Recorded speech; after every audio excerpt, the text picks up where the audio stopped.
Hi everyone, Sports Guy Show is here. Ladies and gentlemen, I want to recap and talk about the Carolina Panthers 2016 season.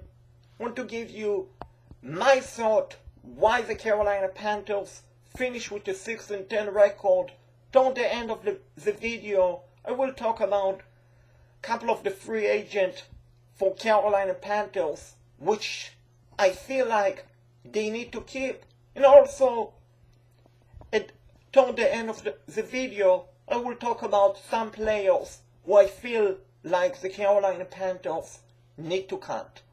So, let's get to the main point. Ladies and gentlemen, Carolina Panthers finished the season with a 6-10 record.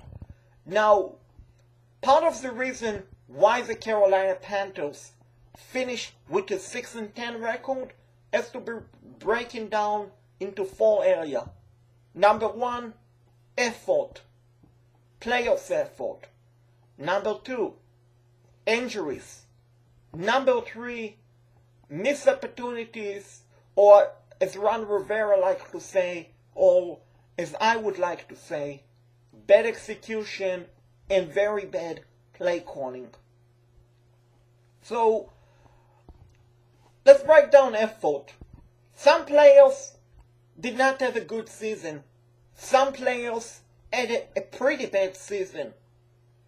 And ladies and gentlemen, when you don't bring up a 110% effort, guess what? You are not going to win games in the NFL. And unfortunately, when you look at the 10 losses that the Carolina Panthers did not win, in these 10 games, I can probably easily make a case that 8 out of the 10 games, the Carolina Panthers' effort was not good enough. Let's talk about a couple of games in particular. The road game, Week 4 against the Atlanta Falcons. The Panthers' defense was horrendous. The offense was pretty bad. Net result, Carolina Panthers lost that game. Let's talk about the game against the New Orleans Saints, on the road. The Carolina Panthers allowed 41 points. Ladies and gentlemen, regardless of who you are playing against, that is unacceptable. Let's talk about the Seahawks game. Sunday Night Football. Everyone in Charlotte and elsewhere was tuning in, anticipating a great game, anticipating that the Carolina Panthers will show up, that they will fight for their playoff lives. But that, not to be the case. The Carolina Panthers did not show up. Let's talk about the Vikings game. After leading 12-0, everything looking great, the Carolina Panthers decided that let's call it a game and let's not show up. Net result, the Carolina Panthers lost that game. So you get the point, ladies and gentlemen. The Carolina Panthers' effort, players-wise, was not where it needed to be. And part of the reason why the effort was not there, in my opinion, it has to be because the Carolina Panthers were missing a couple of veteran players from the 2015 teams. I'm talking about Roman Harper and Charles Pinnett Tillman. Ladies and gentlemen, both of these players had plenty of years playing in the NFL. When you have 2 veterans, you add them along with Thomas Davis and Greg Olsen and company, then you have outstanding veteranship. You take Charles Tillman and Roman Harper apart, net result, you have good veterans, but you don't have someone who has played in multiple Super Bowl. Peter Tillman, Roman Harper combined have played in multiple Super Bowls, so they know what it takes to get back to the Super Bowl. So the Carolina Panthers did not have the veteran leadership. Carolina Panthers had too many missed opportunities, and let's talk about that, because I feel like that played a big part in the season. And when I'm talking about missed opportunities, I should mention I'm talking about missing field goals. I'm talking about unnecessary holding penalty on the offense. I'm talking about defensive pass interference. I'm talking about silly, bad, roughing the passer penalties. This is what in my opinion, is missed opportunities. And to add to that, to add smoke to the fire, play callings and execution. Whenever, ladies and gentlemen, the Carolina Panthers had the lead, 10-point plus in the season, they find a way, one way or another, to start playing soft. A game that I especially remember, and thankfully the Carolina Panthers won that game. But heading to halftime, with 2 minutes left, Carolina Panthers were leading 17-0. Everything looked great against the Arizona Cardinals. Then the Panthers decided, instead of going into halftime with a 17-0 lead, let's give the Cardinals some breathing life. Guess what? The Cardinals scored before the end of the half. Now, the Panthers won that game, so great. But ladies and gentlemen, why couldn't the Carolina Panthers played aggressive regardless of the score? In other games that I remember especially, in particular, because I attended that game, Thursday night football, everyone is looking at City of Charlotte. Carolina Panthers hosting the Saints. Panthers have a big lead. A big 23-3 lead. In the third quarter, everyone seemed like the Carolina Panthers are going to score 40 plus on the Saints and win the game pretty easily. But that was not the case. The Saints made a comeback and nearly won the game late.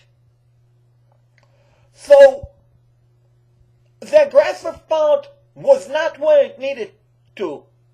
Missed opportunities, so many missed plays, so many bad effort. You can put that as to why the Carolina Panthers finished 6-10. And ladies and gentlemen, going 1-5, pardon me, 2-4, I correct myself. Going 1-5, I was too generous.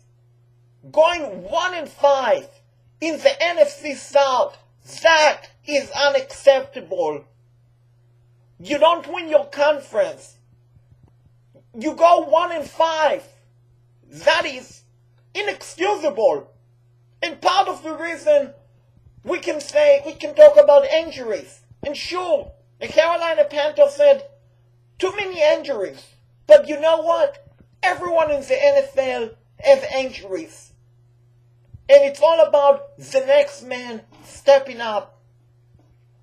And for the Carolina Panthers, this season, whenever someone went down, the next man was supposed to do a good job replacing that player. He did not do a good enough of a job. Net result, you have a 6-10 record. 1-5, ending up 1-5 in the NFC South. That is unbearable. But yet, all the coaching staff are safe. They will be back. Let's hope, ladies and gentlemen, that someone will interview Mike Shula for the head coaching job. Otherwise, he will be back next season and he will call running play to run out the clock whenever the Carolina Panthers have a 10-point plus lead in the third quarter and into the fourth quarter. You know the drill. Run to the left, run to the right, then we might throw a short pass and we will punt and we will ask our defense to do the job done. But let's not put all the blame on Mike Shula, because even on the defensive coordinator, Sean McDermott has not done a great job this season. One game that I remember in particular, Monday Night Football against the Tampa Bay Buccaneers. The Buccaneers were unhealthy in that game. So were the Panthers. Late in the game, and in the fourth quarter, from the Buccaneers' 20-yard line, the game all tied up, 14 apiece. It seemed like the Panthers are going to make the Buccaneers punt. It's 3rd and 7. The Buccaneers have to get to their own 27-yard line for a first down. The Buccaneers' best player on offense, their number one wide receiver, Mike Williams, is in the game. The Buccaneers don't have a running back in the game. You know that the Buccaneers might throw the ball. Maybe, just maybe, they will throw the ball. The Panthers played one-on-one coverage against Mike Williams.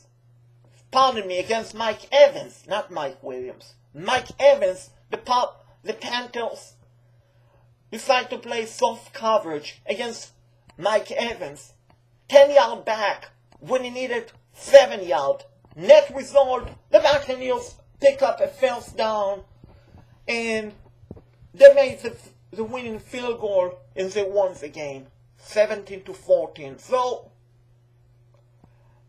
I really have to ask, ladies and gentlemen, what in the world was Sean McDermott and Ron Rivera thinking? You know it's 3rd and 7. You know that the Buccaneers need to pick up a 7 yard for a first down. You know that playing soft will not get the job done. You also know that playing 10-yard back is not smart. You also understand that you might have to double team or maybe triple team Mike Evans and make Jameis Wilson beat you with his legs. But yet, you decide to let Jameson Wilson throw the ball. You play 10-yard back. Mike Evans catch the ball for a 7-yard gain and the Buccaneers first down. Playing soft, playing 10-yard cushion when the team need just 7 yards. That is not smart, ladies and gentlemen. That is very not smart football. On offense, when I'm talking about bad execution, one play in particular against the Raiders game, Panthers early in the game, all tied up, 0 apiece. The Panthers need to pick up 5 yards for a first down. Fullback Mike Tolbert catch the ball from the backfield. If you run to the left and run over a couple of defenders, you can pick up the first down. But instead of running to the left, Mike Tolbert decided to run through the middle, decided not to run over defenders. Net result is a 4-yard gain and the Panthers have to punt. Same situation in that game, similar situation. Wide receiver Calvin Benjamin, also known as KB, against the Raiders. You need to pick up a 10 yard to move the stick. Late in the fourth quarter, the game all tied up. But instead of picking up 10 yard, KB decide to pick up 9 yards and go out the bound when he could have easily picked up a 10 yard and moved the stick. So, bad execution, bad play callings, injuries, and effort. That is how you make a cake of 6-10 record. But as bad as it was, I saw some bright spot. The rookie cornerback, James Bradbury, Daryl Worley, both of them have played really well, and the sky is only the limit for both of them. I thought Jonathan Stewart had a good season, but now and I thought Super Mario Addison had a tremendous season, which led me to free agency. So ladies and gentlemen, Super Mario Addison and KK Short are both going to be free agent. And it's no if, no question about it. It's mandatory with $53 million under the cap room to work with that the Carolina Panthers bring back Super Mario Addison and KK Short.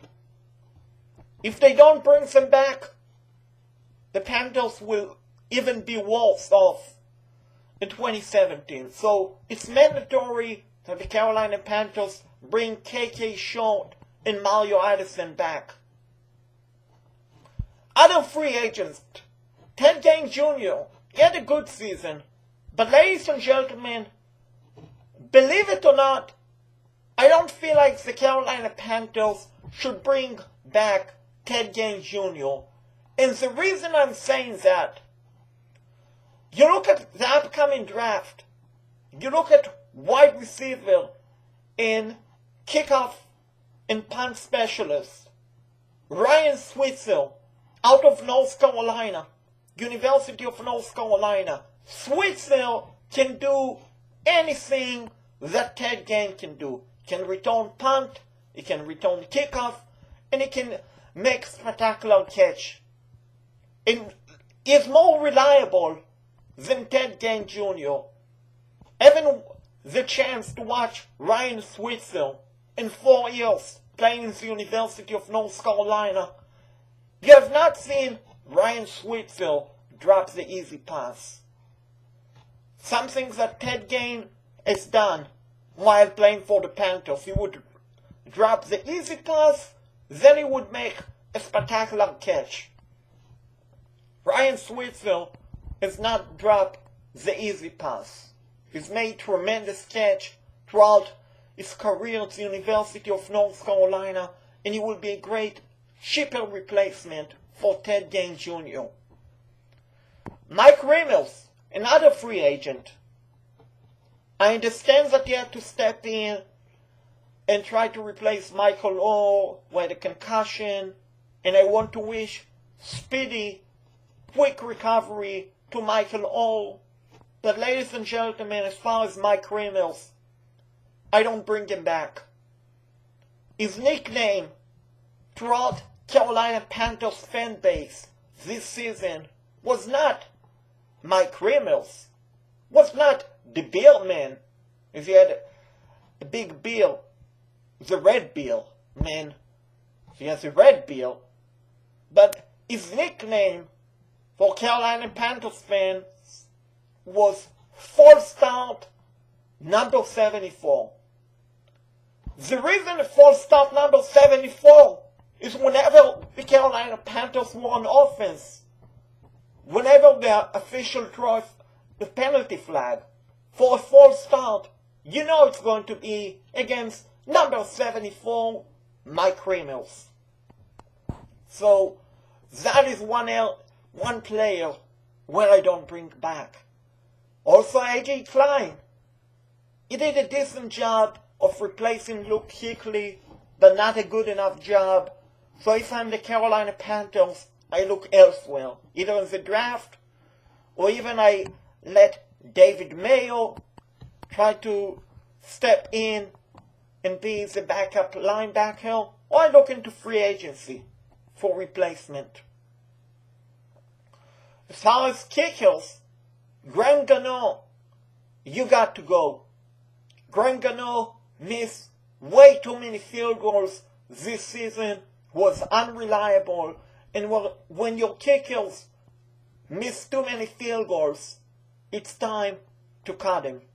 So Carolina Panthers need to find a replacement for Graham Gano, either through free agency or even via the draft. Also, the Carolina Panthers, I feel like, should cut backup tight end Ed Dixon. He did not have a good season. He had a crucial penalty, which net result was a safety against the Vikings, Minnesota Vikings. Ed Dixon has to go, has to be cut.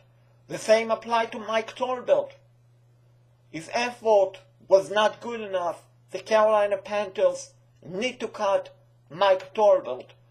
As far as Charles Johnson, Charles Big Money, his effort was okay, but he's definitely lost a step or two. If he's willing to come back on a $1 million deal again, great. If not, the Carolina Panthers have to look elsewhere in free agency. As far as running back, Jonathan Stewart, he had a decent season, but he's going to be 30 years old. You know that running back, once they approach 30, they're typically on the backbone downhill of their career. His cap number is too high for Jonathan Stewart, so I either try to trade him. If I cannot find a taker, I cut him, designate them for the June free agency. That way I save money. And I look for the draft for replacement and maybe even free agency, but the draft with the 8th pick in the upcoming draft, it's loaded, ladies and gentlemen, in the top with running back. Landon Fournette is going to be a tremendous running back. Devin Cook is going to be a great, great running back. And let's not forget about Christian McCaffrey out of Stanford. He's also going to be a pretty good running back. But as far as McCaffrey goes, if you're the Panthers, you don't take McCaffrey with the 8th pick. You only take him down later in the first round if you trade back into the first round. But as far as Landon Fournette or Devin Cook, Carolina Panthers fans should hope that either of them will be on the board when the Panthers make their 8th selection in the 2017 NFL Draft. If one of them is on the board, if you're Dave Gettleman, you have to run to the podium and take them, because both of them are near-miss running back, once in a generation, once in every 5-year kind of running back. Both of them have a chance to be spectacular players in the NFL. So, ladies and gentlemen, the 2016 season is a recap. Nothing can be done about the 6-10 record. But free agency with $53 million available to spend, with the 8th pick in the upcoming draft, and with plenty of pick to come in the 2nd round, in the 3rd round, Carolina Panthers are also going to get a complimentary pick as a result of losing Josh Norman to the Washington Redskins. That pick will probably be in the 3rd round. So, with the right free agency move, keeping KK short, keeping Super Mario Addison, letting go of Mike Reimers, Graham Gano, Jonathan Stewart, Ted Ginn Jr., Mike Tolbert, and AJ Klein, Ladies and gentlemen, sure, it was a rough season, but before you know it, the Carolina Panthers should be back and will be back on top of the NFC South where they belong, and they will be once again an NFC Super Bowl contender in 2017 season. So yes, it was down, but as we like to say, keep pounding, Carolina Panthers fans. Don't let anyone else bring you down. The season was a rough one, but the future is pretty bright, especially with great free agency move and the good draft pick. The future is absolutely bright for the Carolina Panthers. And God willing, 2017, the Panthers will stay healthy. And then next season, instead of me having to talk about the Carolina Panthers, why did it not make the playoffs? Next season, I can preview the Carolina Panthers' first round of the playoff opponent and let you know why the Carolina Panthers will win and who they will most likely face in the second round and move into the Super Bowl. So keep pounding, Carolina Panthers fans. Stay positive, stay optimistic.